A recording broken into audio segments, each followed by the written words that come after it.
Uma mãe passará décadas na prisão após o adolescente, com quem namorava matar sua filha de 4 anos.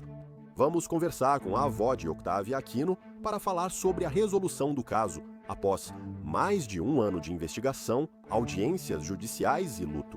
Bem-vindo ao Sidebar, com Lei e Crime e Jesse Weber. Esse caso perturbador de Evansville, Indiana, finalmente chegou a uma conclusão, já que a última suspeita, a última ré, se declarou culpada e agora aceitou sua punição de um juiz da Corte Superior de Vanderburg. Estamos cobrindo esse caso há mais de 1 ano. Isso ocorreu após a prisão de Destiny Rhodes, 24 anos, e seu namorado de 16, Christian Gonzalez, em junho de 2024. Segundo a polícia de Evansville, Rhodes deixou sua filha, Octavia Aquino, de 4 anos, aos cuidados de Gonzalez. Mesmo depois, aliás, de ela saber que ele havia abusado dela. E essa foi uma decisão terrível de se tomar. O legista constatou que Octavia teve traumatismo craniano e cervical causado por objeto contundente ao ser levada ao hospital. Ela foi mantida em suporte de vida por vários dias, e seu pai, biológico, decidiu doar seus órgãos para que outras pessoas tivessem uma chance melhor de viver. E ela morreu no Dia dos Pais.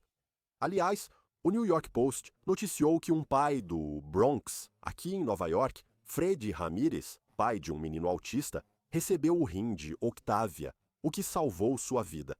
Ele estava muito doente e fazia diálise. E você percebe que Octavia impactou vidas mesmo após sua morte. Agora quero fazer um resumo deste caso, porque é muito importante saber como chegamos até aqui. Rhodes tinha um acordo informal de guarda com o pai de Octavia. Na época, a menina de 4 anos vivia com a mãe, seu namorado menor de idade e várias mulheres em um apartamento em Evansville. Durante uma entrevista com a polícia, Rhodes admitiu que às vezes deixava Octavia sozinha com Gonzalez e que ele dava tapas na mão dela ou tirava o tablet como forma de disciplina. Quando Octavia, inconsciente, foi levada ao hospital em 14 de junho, os investigadores foram ao apartamento, procuravam Gonzalez e o acharam escondido no banheiro. Aliás, ele disse à polícia que seu nome era Alex e que tinha 20 anos. Isso era mentira. Uma checagem revelou que ele era Christian Gonzalez, adolescente desaparecido em Fort Wayne.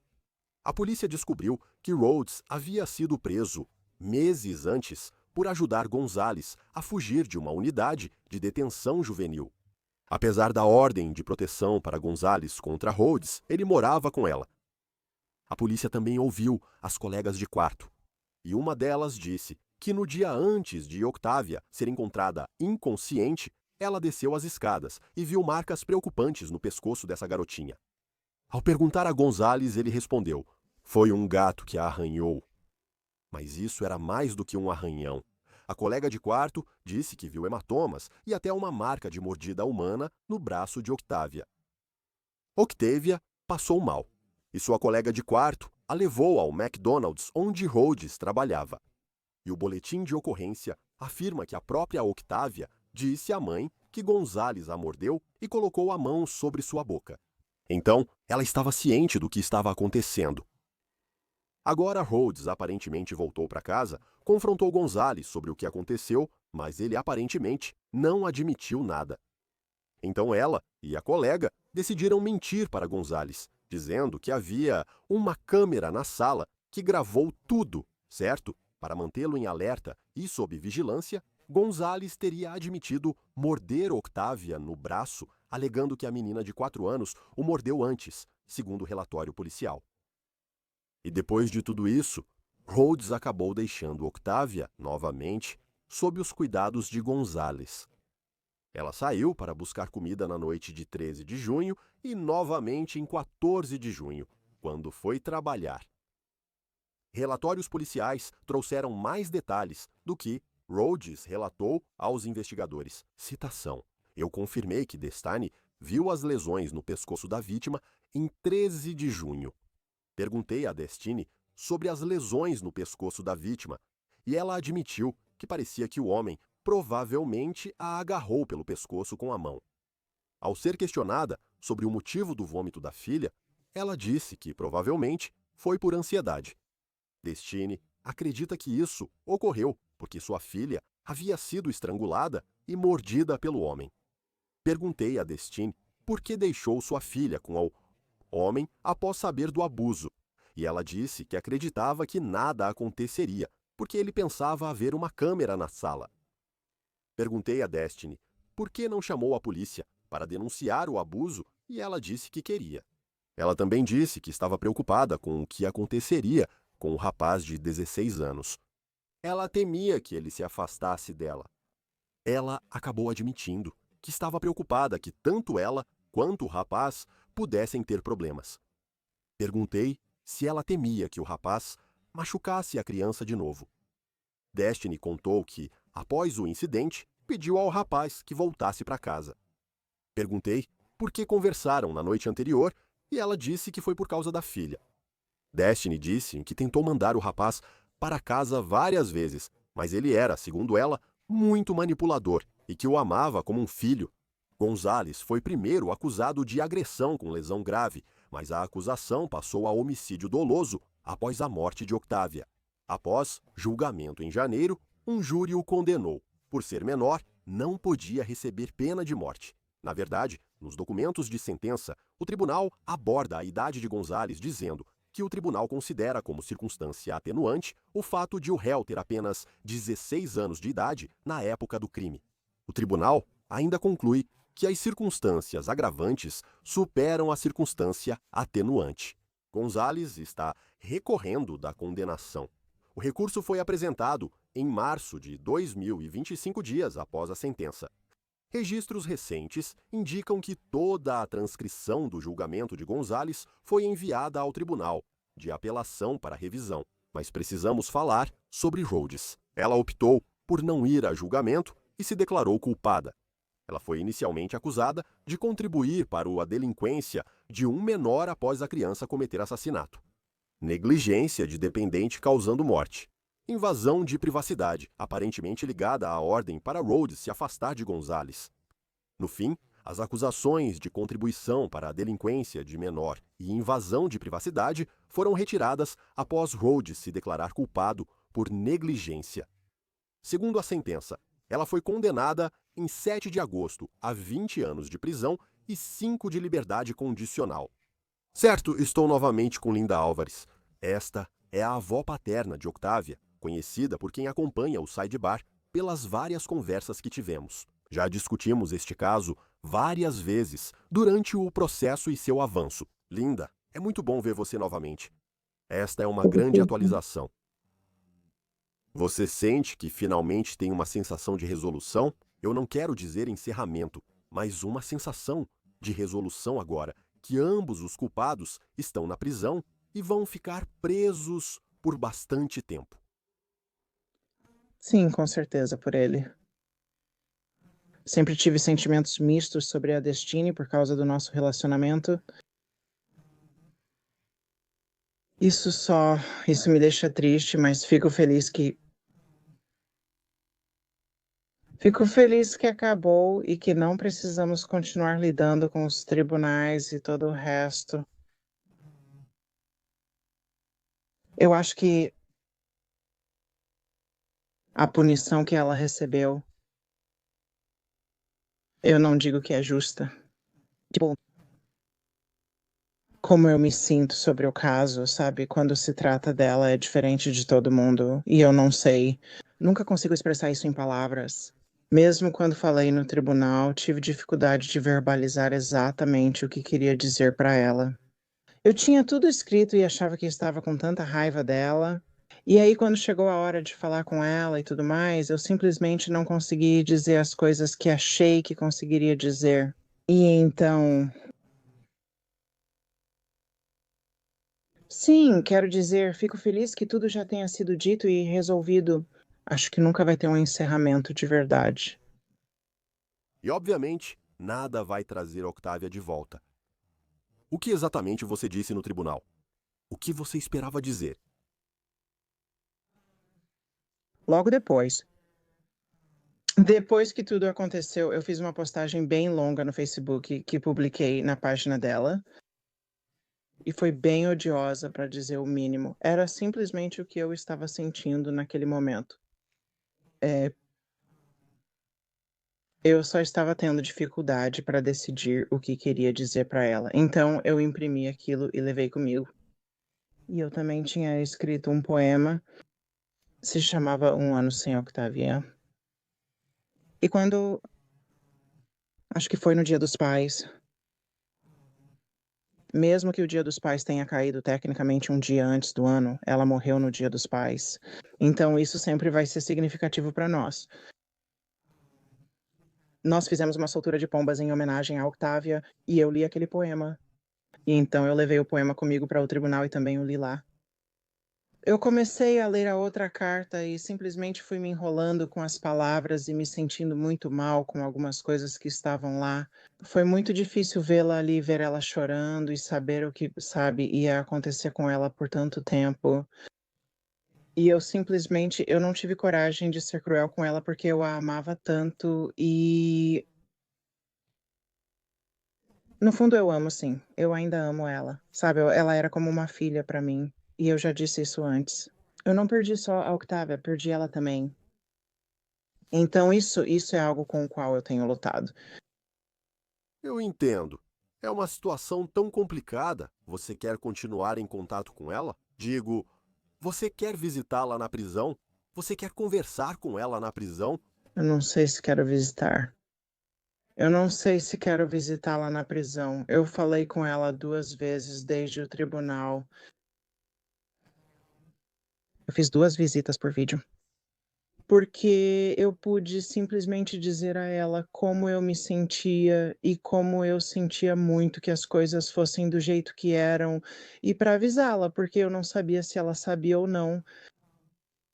Entreguei uma urna com as cinzas ao pai dela no tribunal para que ele as tivesse quando ela fosse libertada. Sabe, ela tinha, sabe, pelo menos essa parte da filha dela ainda, sabe, porque, quero dizer, é filha dela também. Ela merece ter isso. E não sei, só conversamos sobre os velhos tempos e as coisas divertidas que fazíamos. E eu perguntei para ela se ela estava com medo, e ela disse que estava em paz e que sabia que a filha dela ia querer que ela vivesse, sobrevivesse, melhorasse, tivesse uma vida melhor e fizesse coisas melhores quando saísse de lá. Sabe, Linda, Gonzales decidiu levar o caso dele a julgamento. Não deu certo para ele. Destiny escolheu aceitar um acordo. Não foi a julgamento. Qual foi a sua reação a isso?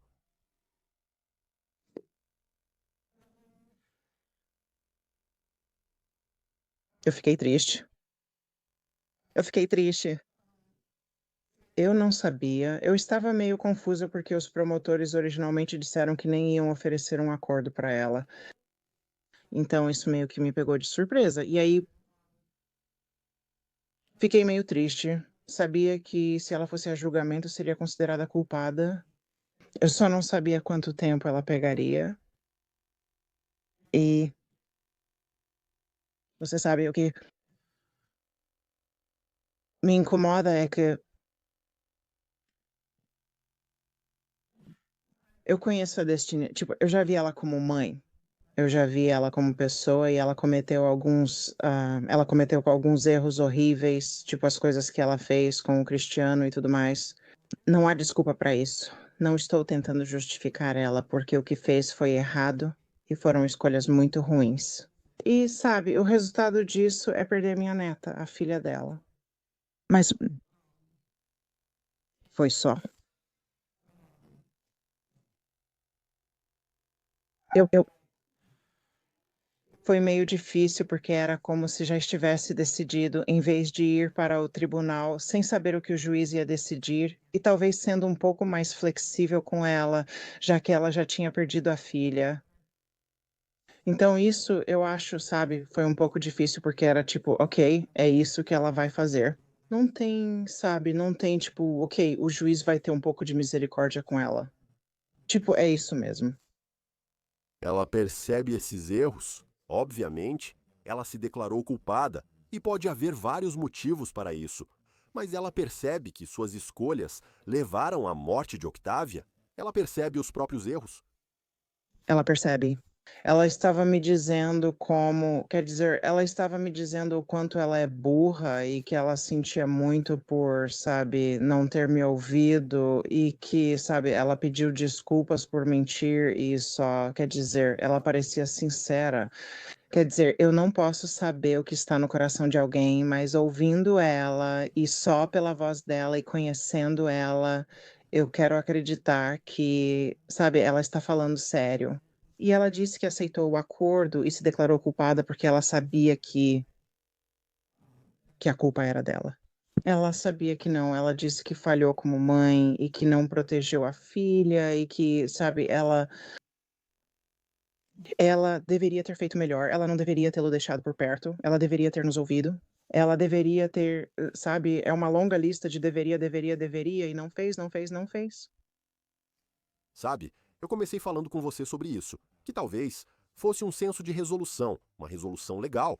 Como já relatamos, Gonzales recorreu imediatamente do caso. E, obviamente, à medida que isso segue para o sistema judicial, sempre existe a possibilidade de que, você sabe, a condenação ou a sentença possa ser anulada. Se você recorrer, não é uma garantia. É uma batalha difícil. E como você se sente sobre isso? Sabendo que essa parte ainda continua. Para ser sincera, não me preocupo com isso. O julgamento foi a prova de ferro. É, qual que é a palavra? Costumeiro ou tipo, é só, sabe, é o que eles fazem, sabe, entrar com um recurso. Mas quero dizer, realmente não tem nada que eles possam dizer, tipo, ah, isso aconteceu e, sabe, tem uma discrepância. Durante todo o julgamento, houve uma objeção ou duas objeções. Uma foi rejeitada e uma foi aceita. Quero dizer, não há nada que eles possam argumentar. Então, quero dizer, nem mesmo a promotora está preocupada com eles conseguirem, sabe, a apelação. Ela afirma estar 99,9% certa de que seria negado. Sim, quero dizer, baseado no que eu vi, eu tendo a concordar. Eu realmente não sei qual seria o argumento para um recurso ou quais argumentos eles poderiam apresentar, mas sabe, vamos esperar para ver. Antes de eu te deixar ir, quero falar um pouco mais sobre Octavia. Você já a descreveu antes. Ela parecia uma garotinha tão especial. Eu vi vídeos. Ela era incrível, linda. Já relatei antes que, mesmo após sua morte, ela ainda impacta a vida das pessoas. Os órgãos dela foram doados. Ela salvou a vida de um pai no Bronx. O rim dela foi doado. O que pode nos dizer sobre isso? É realmente incrível. Mesmo após a morte, ela ainda ajuda pessoas. Sim, tem sido incrível. Até hoje, ainda mantenho contato com 2 dos receptores.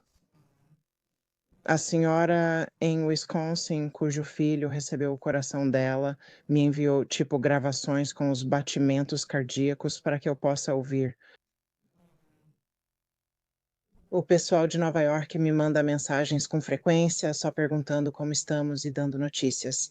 E eu posso acompanhá-los e ver eles, sabe, vivendo uma vida feliz e ver ela continuar vivendo através deles.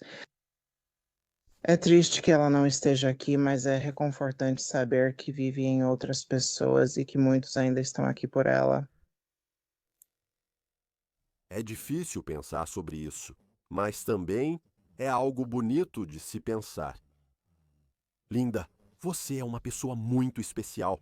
Sempre gostamos de conversar com você e esta porta está sempre aberta para continuar a conversa sobre o caso da Octavia. Obrigado por dedicar seu tempo. Agradeço muito. Estamos enviando apenas bons desejos para você, sua família, e também vamos estender isso a todos os receptores que você sabe estão vivendo uma nova vida por causa da Octavia. Então, muito obrigado. Obrigada, Jess. Eu agradeço a você. E é isso que temos para vocês, agora aqui no Sidebar, pessoal. Muito obrigado por nos acompanharem e, como sempre, por favor, inscreva-se no YouTube, Apple Podcast, Spotify, onde quer que você ouça seus podcasts. Sou Jesse Weber. Até a próxima.